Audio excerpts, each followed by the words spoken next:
Hello students. तो कैसे हैं आप सभी स्टूडेंट्स।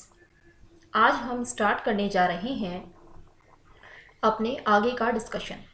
ठीक है, आगे के डिस्कशन से मेरा मतलब ये है, कल मैंने आप सभी को कुछ रूल्स पढ़ाए थे, तो उम्मीद करती हूँ कि आप सभी ने वो रूल्स एक बार ज़रूर देखे होंगे और उन्हें समझने की कोशिश भी की होगी।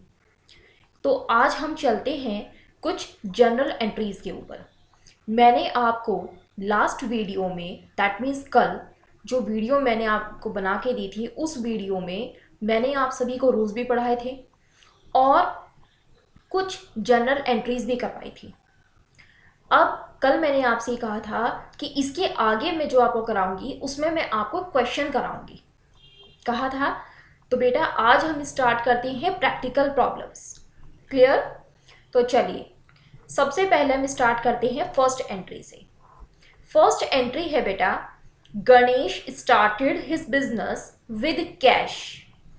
गणेश नाम का एक व्यक्ति है जिसने अपना व्यवसाय प्रारंभ किया है कैश लगाकर, यानी कि नगद लगा के गणेश ने अपना व्यवसाय प्रारंभ किया, अपने बिजनेस को स्टार्ट किया।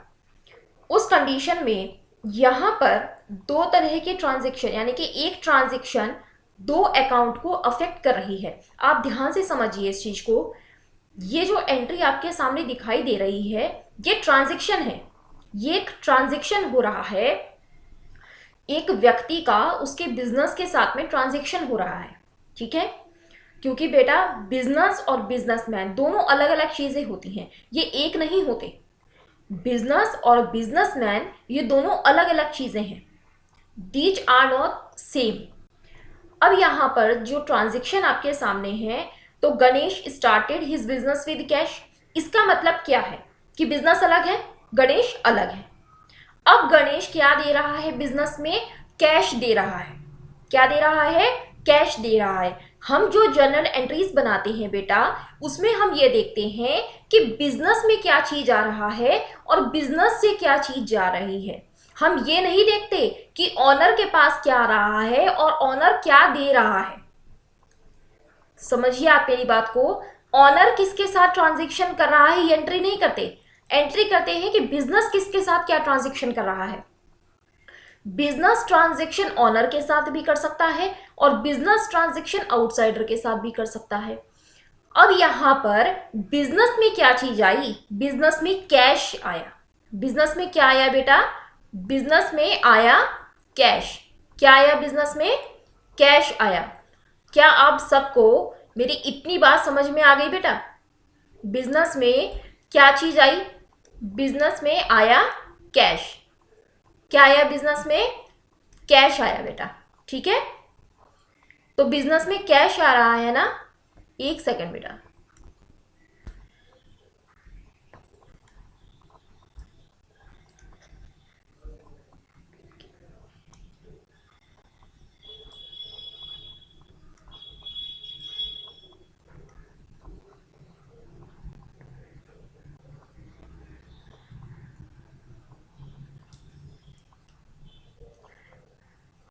Just a wait students.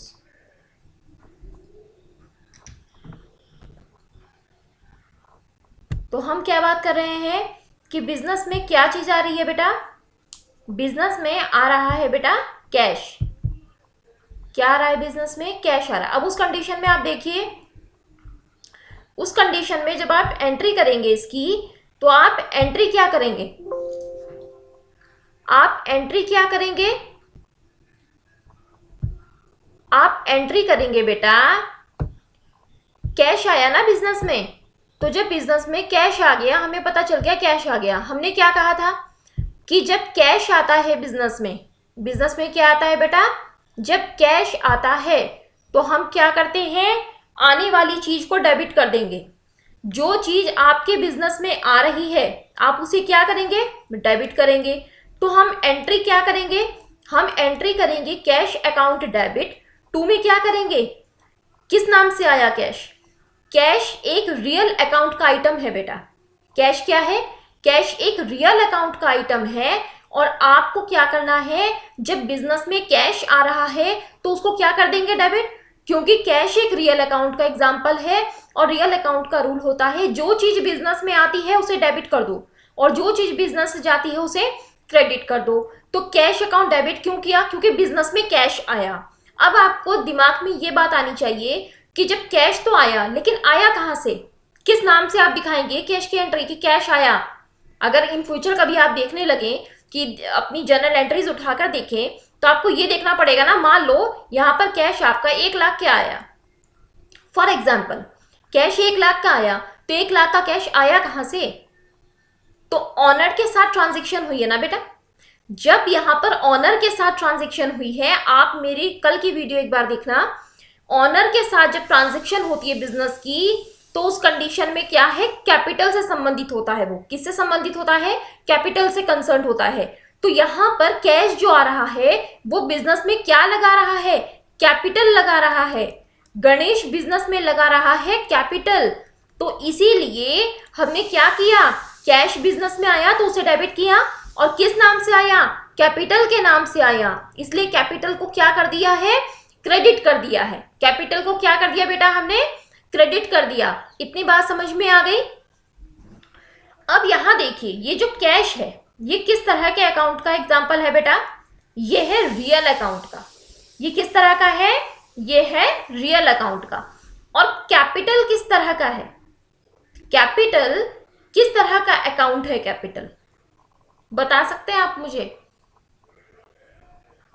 Capital किस तरह का है बेटा? कैपिटल की तरह का ही है, यानी कि कैपिटल अकाउंट ही है। लेकिन यहां पर हम ये क्या मानेंगे कि बिजनेस की इनकम है एक तरह से। ये बिजनेस की क्या है बेटा? ये इनकम है। बिजनेस के पास जो कैश आया है वो कैपिटल के नाम से आया है, तो इसीलिए ये क्या हो जाएगा? इसकी इनकम मानी जाएगी। Is that clear? चलिए अब आगे चलते हैं नेक्स्ट पे। नेक्स्ट है बेटा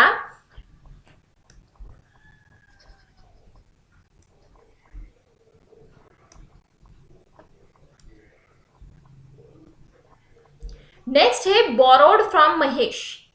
यहां पर क्या है कि महेश से क्या किया है? बोरो किया है। इसका मतलब क्या हुआ? इसका मतलब ये हुआ कि महेश से आपने क्या लिया? उधार लिया है। आपने महेश से क्या किया बेटा? उधार लिया आपने। मैं सही कह रही हूं? एंट्री यही कहती है ना। एंट्री क्या कहती है?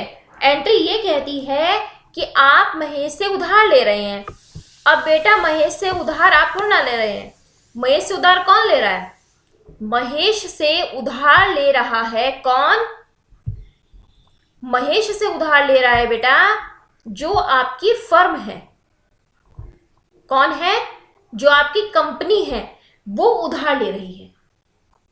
ध्यान से समझिए इस पॉइंट को। मैंने अभी बताया जर्नल एंट्रीज किसकी हो रही हैं? बिजनेस की हो रही हैं। बिजनेस की बुक्स में एंट्री हो रही हैं। तो यहां पर जो उधार लिया महेश से वो कंपनी ने लिया, यानी कि आपके बिजनेस ने उधार लिया। तो जब आप उधार ले रहे हैं तो पैसे ही तो उधार लेंगे ना। तो उस कंडीशन में बिजनेस में क्या आया बेटा? बिजनेस में आया कैश। बिजनेस में क्या आ गया? बिजनेस में आ गया बेटा कैश। तो इसलिए हमने कैश को क्या कर दिया? डेबिट कर दिया, क्योंकि जो चीज बिजनेस में आती है उसे डेबिट करते हैं ना। टू। अब बात यह है बेटा कि कैश आया तो आया कहां से? कैश आया बेटा महेश से। किससे आया? महेश से कैश आया है। तो ये जो महेश से कैश आया है, या तो आप इसे लिखेंगे टू महेश, या फिर आप इसे लिखेंगे महेश अकाउंट। क्या लिखेंगे? या तो लिखेंगे महेश, या लिखेंगे महेश के आगे अपोस्ट्रोफी एस लगा के अकाउंट, मतलब महेश का खाता। अब यहां पर ये किसका एग्जाम्पल है? रियल अकाउंट का एग्जाम्पल है, ये तो आप सब जानते हैं। लेकिन ये किसका एग्जाम्पल हुआ? ये आपका डेटर है या क्रेडिटर है? महेश से उधार लिया आपने, तो महेश आपका क्या हुआ? लेनदार हुआ ना। वो आपसे पैसे लेगा। अब वो आपसे पैसे लेगा तो पैसे लेने वाला कौन हुआ? लेनदार। और लेनदार को इंग्लिश में क्या कहते हैं? क्रेडिटर। क्या कहते हैं बेटा? क्रेडिटर कहते हैं। तो महेश क्या हुआ? क्रेडिटर हो गया। आपको इतनी बात समझ में आ गई? चलिए नेक्स्ट पे चलते हैं। नेक्स्ट एंट्री है बेटा परचेज्ड फर्नीचर। आपने फर्नीचर परचेज किया, अब फर्नीचर परचेज किया तो बिजनेस में क्या आया, बिजनेस में क्या चीज आ रही है, बिजनेस में आ रहा है बेटा फर्नीचर। बिजनेस में क्या आ रहा है, फर्नीचर आ रहा है। तो एंट्री क्या होगी, फर्नीचर अकाउंट डेबिट। अब यहां पर एक बात गौर करिए, सबसे पहले मैंने आपसे कहा था कि बेटा जब आप ट्रांजैक्शन देखते हैं तो सबसे पहले आपको उस ट्रांजैक्शन को पहचानना पड़ता है कि वो ट्रांजैक्शन किस नेचर की है, मींस वो क्रेडिट ट्रांजैक्शन है या फिर कैश ट्रांजैक्शन है। यहां पर केवल ये कहा गया है कि फर्नीचर परचेज किया। अब फर्नीचर परचेज किया तो अगर उधार होता, क्रेडिट होता अगर, तो उसके सामने किसी का नाम भी तो होता ना कि आपने किससे खरीदा, लेकिन इस किसी का नाम तो मेंशन नहीं है। तो अगर किसी का नाम मेंशन नहीं है तो इट मीन्स क्या माना जाएगा कि आप जो फर्नीचर परचेज करके लाए हैं बिजनेस के लिए वो कैश ट्रांजैक्शन है, आपने पैसा दिया और फर्नीचर खरीदा। तो उस कंडीशन में आपके पास आया फर्नीचर, तो आपने फर्नीचर को क्या कर दिया, डेबिट कर दिया, और टू गया क्या, कैश, तो टू कैश अकाउंट क्या कर दिया आपने, क्रेडिट कर दिया। अब फर्नीचर किस तरह का है, ये है एक एसेट अकाउंट बेटा, एसेट है ना आपकी, आपके बिजनेस की क्या है, एसेट है, और ये भी क्या है, ये भी एसेट है। इज दैट क्लियर, एसेट, एक एसेट आई तो डेबिट हो गई और एक एसेट गई तो क्रेडिट हो गई। उसके बाद नेक्स्ट एंट्री पे हम आते हैं, तो कहता है कि परचेज्ड फर्नीचर फ्रॉम मोहन। अब इस ट्रांजैक्शन को देखिए, इस ट्रांजैक्शन में किसी व्यक्ति का नाम दिया गया है जिससे आपने फर्नीचर परचेज किया है। तो इससे आप क्या आइडिया लगाएंगे, लास्ट एंट्री में क्या था, परचेज्ड फर्नीचर, और इसमें क्या है, purchased furniture from Mohan. It means आपको उसका नाम याद रखने की रिक्वायरमेंट क्यों है, क्योंकि आपने यहां पर जो ट्रांजैक्शन की है it is a credit transaction, it is not a cash transaction. I think आपको क्लियर हो रहा होगा मैंने क्या समझाया। ये किस तरह की ट्रांजैक्शन है, जो लेन देन है किस तरह का है, ये उधार लेन देन है बेटा। आपको किसी व्यक्ति का नाम याद रखने की जरूरत तब होती है जब या तो आपको किसी का पैसा देना होता है या किसी से पैसा लेना होता है। बिजनेस के पर्सपेक्टिव में, अगर हम बिजनेस के पर्सपेक्टिव से बात करें तो बिजनेस के एस्पेक्ट में क्या है, किसी से अगर पैसा लेना है तो नाम याद रखना पड़ेगा, किसी को पैसा देना है तो नाम याद रखना पड़ेगा। अब यहां पर आप ये लगाइए कि आपके पास बिजनेस में क्या आया, बिजनेस में आ गया है बेटा जी फर्नीचर। तो आने वाली चीज को क्या करते हैं, डेबिट करते हैं, लेकिन क्या कुछ गया, नहीं गया, आपके पास से कुछ नहीं गया, आपने कैश नहीं दिया, तो फिर क्या करेंगे, उसका नाम याद रखना पड़ेगा जिससे आपने फर्नीचर खरीदा है, क्योंकि इन फ्यूचर आपको उसका क्या करना पड़ेगा, पेमेंट करना पड़ेगा। तो आपको क्या लिखना पड़ेगा यहां पर, टू मोहन्स अकाउंट, मींस उस व्यक्ति का नाम जिससे आप फर्नीचर खरीद के लाए हैं। तो फर्नीचर किस तरह का अकाउंट हो गया बेटा, एक एसेट अकाउंट है फर्नीचर, और ये किस तरह का अकाउंट हो गया, मोहन। मोहन किस तरह के अकाउंट में आएगा, पर्सनल अकाउंट में आएगा। याद है मैंने कहा था कि पर्सनल अकाउंट में कौन से आते हैं, किसी व्यक्ति का नाम हो, किसी फर्म का नाम हो, किसी कंपनी का नाम हो, वो किस में आते हैं, पर्सनल अकाउंट में आते हैं। और ये जो पर्सनल अकाउंट है, अब ये बताइए ये डेटर है या क्रेडिटर है, मोहन डेटर है या क्रेडिटर है, मोहन है क्रेडिटर। मोहन क्या हो गया बेटा, मोहन क्रेडिटर है आपका, वो आपसे पैसे लेगा। और ध्यान रखिएगा हमेशा से जो क्रेडिटर होते हैं वो बाय डिफॉल्ट क्रेडिट होते हैं, ऑटोमेटिकली जो क्रेडिटर होंगे वो क्रेडिट होते हैं, और जो डेटर होते हैं वो डेबिट होते हैं। डेटर डेबिट होते हैं बाय डिफॉल्ट और क्रेडिटर बाय डिफॉल्ट क्रेडिट होते हैं। इज दैट क्लियर, चलिए अब हम चलते हैं नेक्स्ट एंट्री पे। नेक्स्ट एंट्री है बेटे आपकी परचेज्ड गुड्स फॉर कैश। अब यहां देखिए खाली ये भी लिखा हो सकता था कि परचेज्ड गुड्स, आपने माल खरीदा, और यहां पर लिख भी दिया है कि परचेज्ड गुड्स फॉर कैश। तो इसका मतलब क्या है कि आपने नगद माल खरीदा।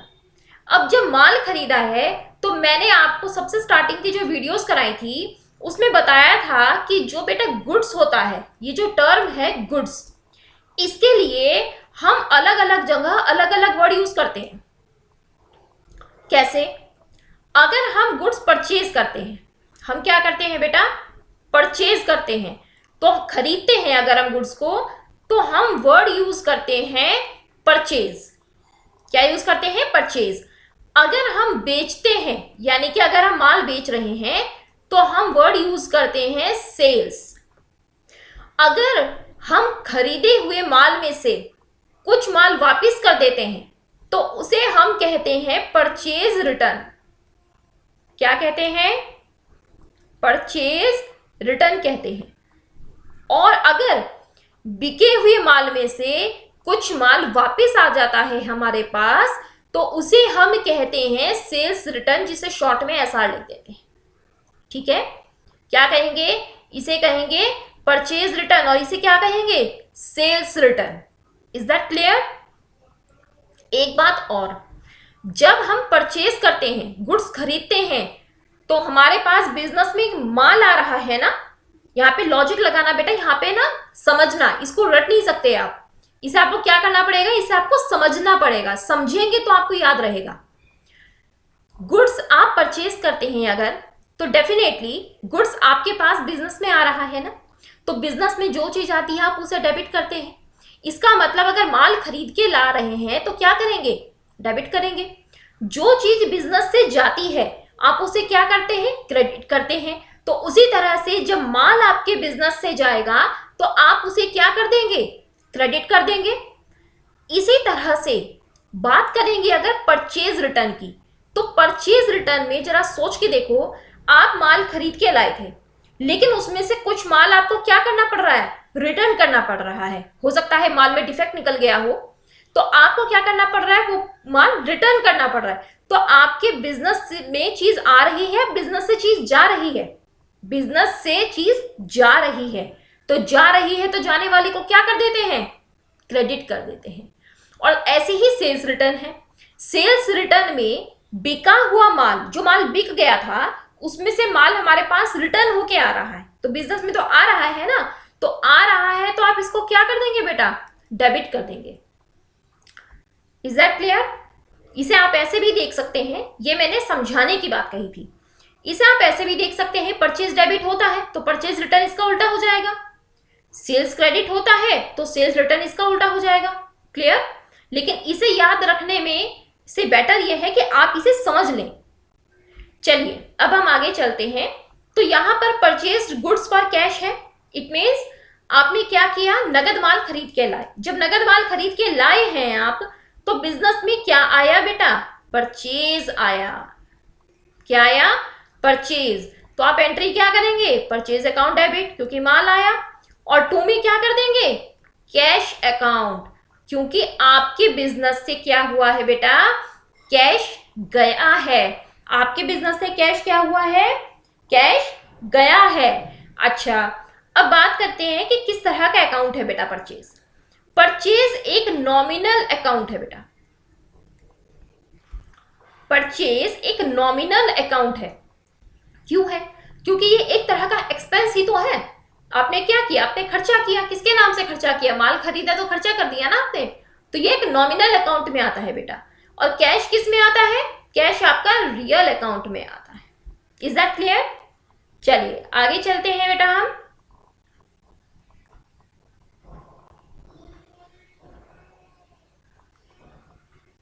Next, sold goods for cash. आपने क्या किया? आपने माल बेचा है। अब बेचा कैसे है? उसमें लिखा हुआ है कैसे बेचा है? For cash. आपने नगद माल बेचा है। अब यहां पर जब आपने माल बेचा है, तो मैंने अभी आपको क्या समझाया था? सेल्स को क्या करते हैं? क्रेडिट करते हैं। क्यों करते हैं? सेल्स को क्रेडिट इसलिए करते हैं क्योंकि आपके बिजनेस से माल जा रहा है और उसके बदले आ क्या रहा है? कैश आ रहा है। तो आने वाली चीज को क्या कर देंगे आप? डेबिट कर देंगे ऑब्वियसली। तो कैश अकाउंट क्या हो जाएगा? डेबिट। और टू में क्या आएगा? To sales account.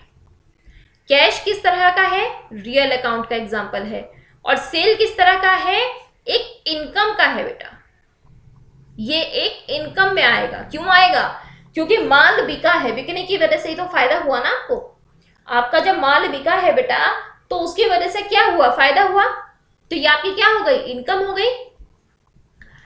उसके बाद में नेक्स्ट एंट्री है बेटा सोल्ड गुड्स टू श्याम। अब यहां देखिए लास्ट एंट्री में क्या था, सोल्ड गुड्स फॉर कैश, आपने नगद माल बेचा। सेंटेंस का मीनिंग समझिए, ट्रांजैक्शन का मतलब क्या था, ऊपर आपने नगद माल बेचा, और यहां ट्रांजैक्शन का मीनिंग क्या है, आपने शाम को माल बेचा। इसका मतलब क्या है, आपको शाम का नाम याद रखने की रिक्वायरमेंट क्या है, इसका मतलब तो यह हुआ ना कि उस बंदे ने आपके पैसे नहीं दिए। ये जो ट्रांजैक्शन है ये क्रेडिट ट्रांजैक्शन है, ये उधार लेन देन है। आपने शाम को जो माल बेचा है वो उधार बेचा है, ना कि नगद। अगर नगद बेचा होता तो आपको उस व्यक्ति का नाम याद रखने की कोई रिक्वायरमेंट ही नहीं थी। तो उस कंडीशन में आपके पास से गया क्या, माल, तो आपने कर दिया टू सेल्स अकाउंट।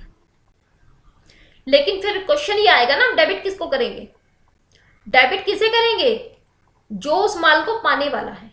माल पाने वाला कौन है, श्याम। माल पाने वाला कौन है, श्याम। तो आप एंट्री क्या करेंगे, Shyam's account debit to sales account. यहां पर जो श्याम है ये किस तरह का अकाउंट है बेटा, पर्सनल अकाउंट है। और पर्सनल अकाउंट का रूल क्या होता है, पाने वाले को डेबिट और देने वाले को क्रेडिट। अब पाने वाला कौन है यहाँ पर, श्याम, तो इसलिए श्याम को क्या कर दिया हमने, डेबिट कर दिया। अच्छा, अब सेल्स किस तरह का है बेटा अकाउंट, बताया था मैंने अभी आपको, रिवेन्यू है, या जिसे आप नॉमिनल अकाउंट कह सकते हैं। ठीक है, चलिए आगे देखते हैं, रिसीव्ड कैश फ्रॉम श्याम। अब यहां देखिए श्याम से कैश मिला, क्या हुआ बेटा, कौन सा श्याम, वो श्याम जिससे आपने अभी उधार माल बेचा था ऊपर एंट्री में। अब जो ऊपर ट्रांजैक्शन की थी आपने, उसमें क्या था, उसमें आपने श्याम को उधार माल बेचा था ना। अब वही श्याम आपको पैसे लौटा रहा है, अब वो आपको पैसे दे रहा है, तो आपके बिजनेस में क्या आ गया बेटा, कैश आ गया ना। तो कैश अकाउंट क्या कर देंगे आप, डेबिट कर देंगे। अब बिजनेस में कैश तो आया, लेकिन लिखना तो पड़ेगा ना, कैश किससे आया, श्याम से आया। किससे आया, श्याम से। तो एंट्री क्या होगी, cash account debit to Shyam's account. Is that clear. उसके बाद में नेक्स्ट है बेटा पेड कैश टू राम। आपने राम को पैसे दिए, यानी कि आपने राम को नगद दिया। अब राम को नगद तो दिया, इस ट्रांजैक्शन में दो अकाउंट हैं जो अफेक्ट करते हैं, पहला राम और दूसरा कैश।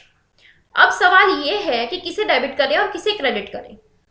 ठीक है, यहां देखो कि कैश हमारे बिजनेस से क्या जा रहा है, कैश जा रहा है ना, हमारे बिजनेस से कैश जा रहा है, हम पे कर रहे हैं बेटा कैश, तो हमारे बिजनेस से कैश जा रहा है। और राम क्या कर रहा है, उसे ले रहा है, यानी कि लेने वाला राम है। तो पाने वाले को हम क्या करेंगे, डेबिट। तो हम एंट्री क्या करेंगे, राम से अकाउंट डेबिट। अच्छा, अब राम से अकाउंट डेबिट तो हो गया, लेकिन गया क्या बिजनेस से, कैश। तो इसलिए एंट्री क्या करेंगे, टू कैश अकाउंट। क्लियर हो गया आप सभी को। चलिए आगे देखते हैं। अब यहां से बेटा कुछ मेन ट्रांजैक्शन स्टार्ट होती हैं, जरा ध्यान से समझिएगा, क्योंकि जब क्वेश्चंस कराए जाएंगे तभी आपको बीच बीच में जो चीजें आती चली जाएंगी उन्हें समझाती चली जाऊंगी मैं। आज मैंने क्वेश्चन कराया, कल डिस्काउंट का और उसके साथ में क्वेश्चन भी कराना है मुझे। ठीक है, डिपॉजिटेड इनटू बैंक, आपने बैंक में जमा किया। क्या जमा किया, कुछ तो नहीं दे रखा ना आपको, तो आप क्या गेस करेंगे, क्या जमा किया। बैंक में क्या जमा करते हैं, नॉर्मली बैंक में क्या जमा करते हैं, कैश सबमिट करते हैं, कैश जमा करते हैं ना, कैश डिपॉजिट करते हैं बैंक में। तो हमने क्या कहा कि हमने बैंक में कैश जमा किया। इस ट्रांजैक्शन का, इस सेंटेंस का मीनिंग आप यही लगाएंगे ना कि आपने जो आपके बिजनेस का कैश था आपने उसे कहां डिपॉजिट कर दिया, बैंक में डिपॉजिट कर दिया। तो इस कंडीशन में पाने वाला कौन है, बैंक। उस पैसे को पाने वाला कौन हुआ बेटा, बैंक। तो एंट्री क्या होगी, बैंक अकाउंट डेबिट टू, क्या गया हमारे बिजनेस से, कैश। तो इसलिए हमने क्या किया, टू कैश अकाउंट।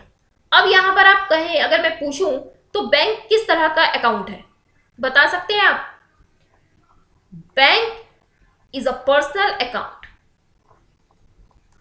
बैंक में तो एक संस्था ही है बेटा। तो बैंक क्या है? बैंक एक ऑर्गेनाइजेशन है, एक संस्था है। तो इसीलिए वो किस में आएगी? पर्सनल अकाउंट में आएगी। और कैश किस में आएगा? रियल अकाउंट में आएगा, जिसे हम एसेट भी कहते हैं।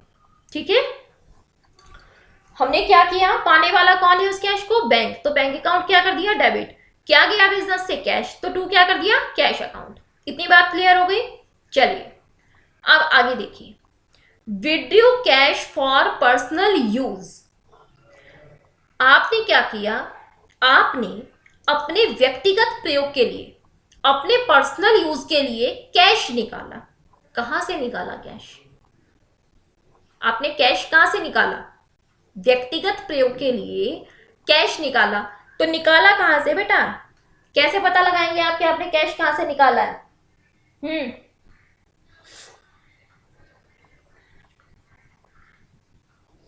कैसे पता लगाएंगे? पर्सनल यूज के लिए निकाला ना। बिजनेस से क्या गया? बिजनेस से कैश गया। बिजनेस से क्या गया बेटा? Cash.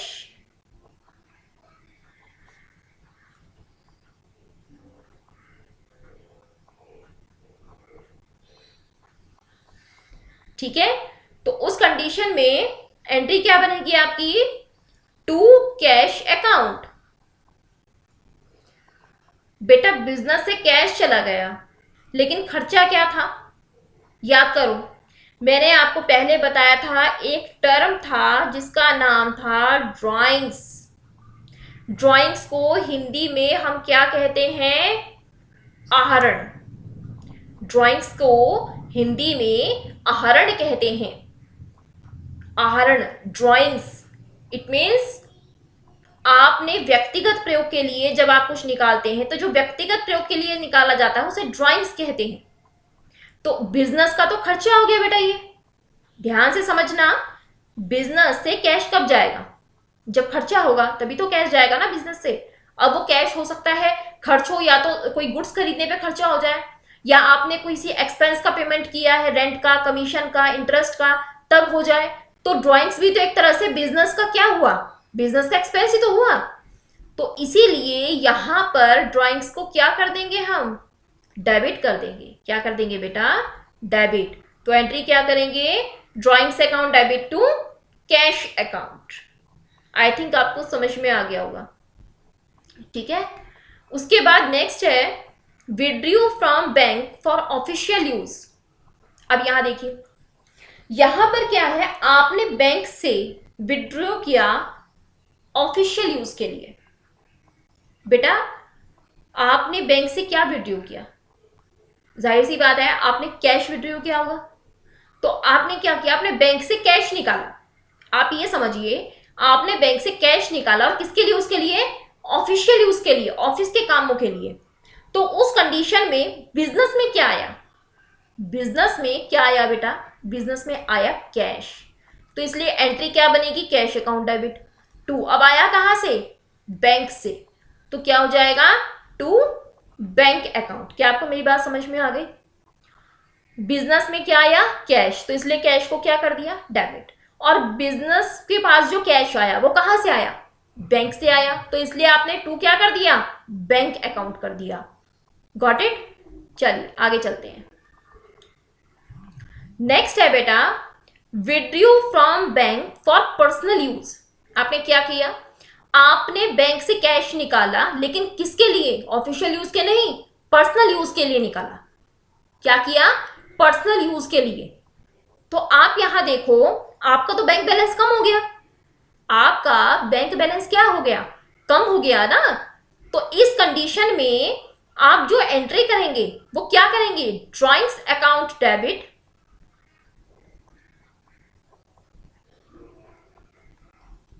Drawings account debit to.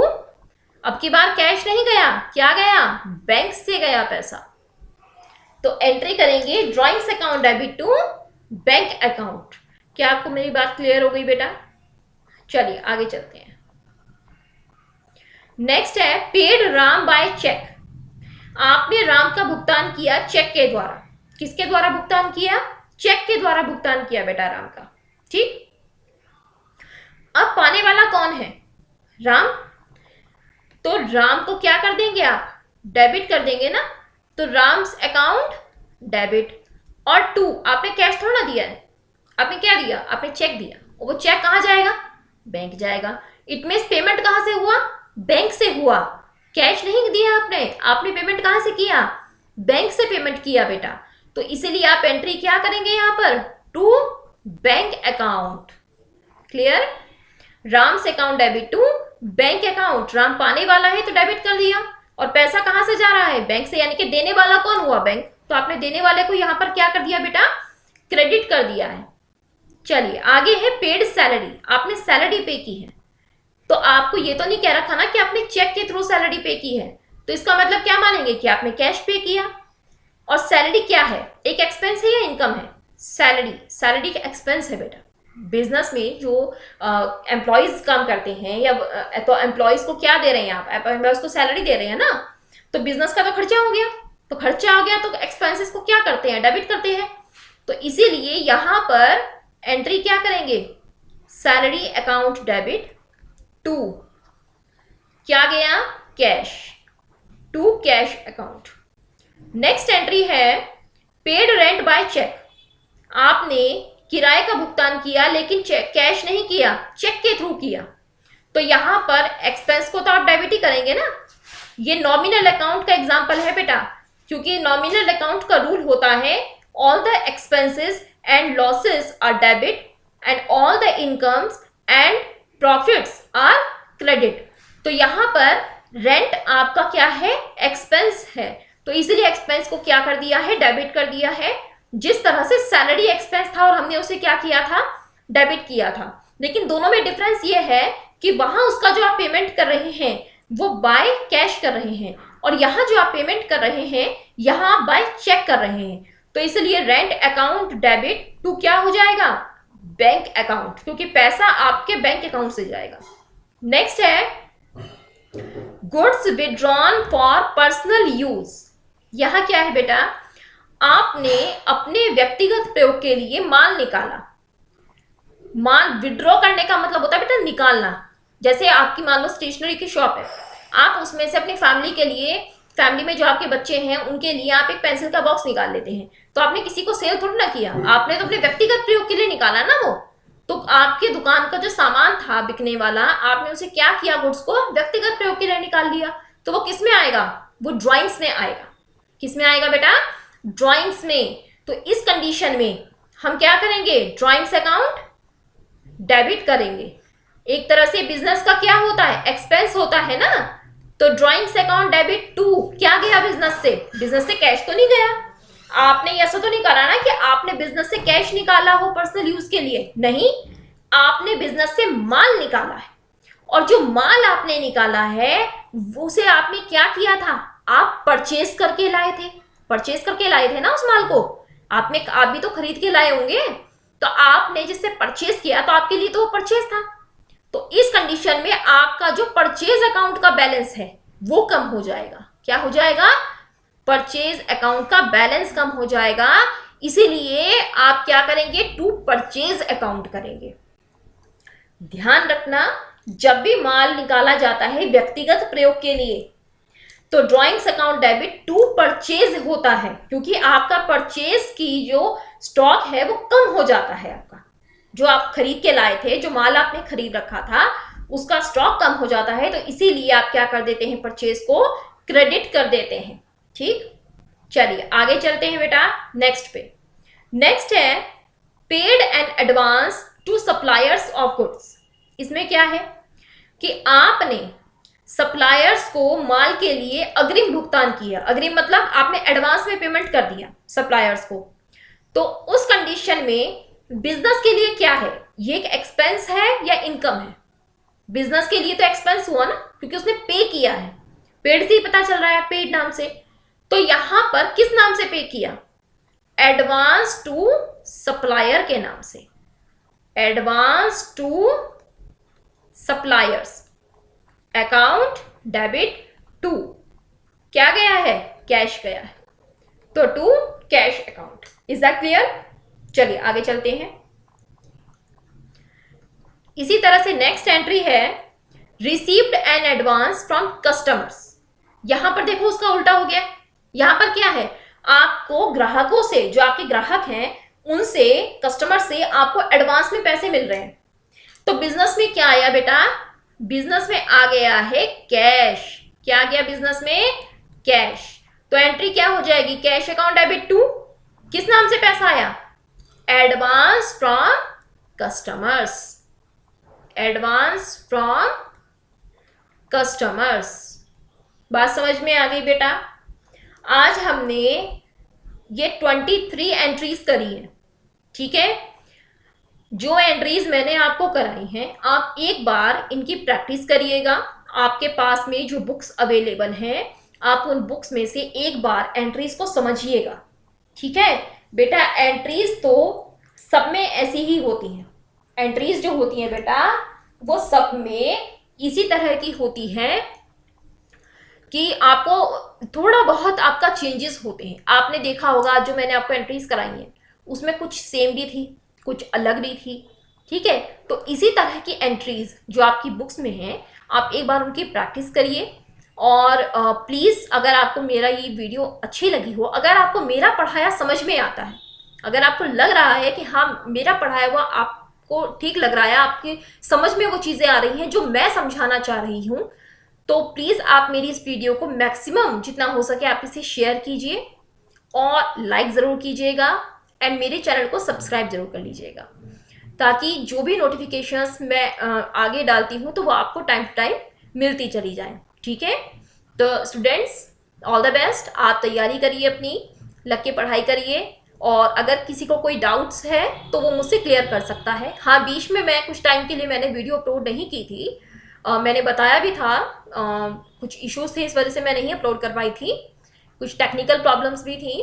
तो अब लेकिन ऐसा नहीं है, अब मैं आपका सिलेबस कवर कराऊंगी, क्लियर। तो अब जितनी भी, आप चाहे किसी भी यूनिवर्सिटी से बिलोंग करते हो, इंडिया की किसी भी यूनिवर्सिटी से आप बिलोंग करते हैं, फाइनेंशियल अकाउंटिंग का जो सिलेबस है वो हर जगह सेम है, थोड़ा बहुत उसमें डिफरेंस होता है। अगर आपको लगता है, मैंने पहले भी कहा है कि आपकी यूनिवर्सिटी का जो सिलेबस है उसमें वो चीज़ें नहीं हो रही हैं, तो आप मुझे कमेंट बॉक्स में सेंड कर सकते हैं, ठीक। तो ओके, टिल देन, बाय। अब स्टूडेंट्स हम कल मिलते हैं, ओके, थैंक यू।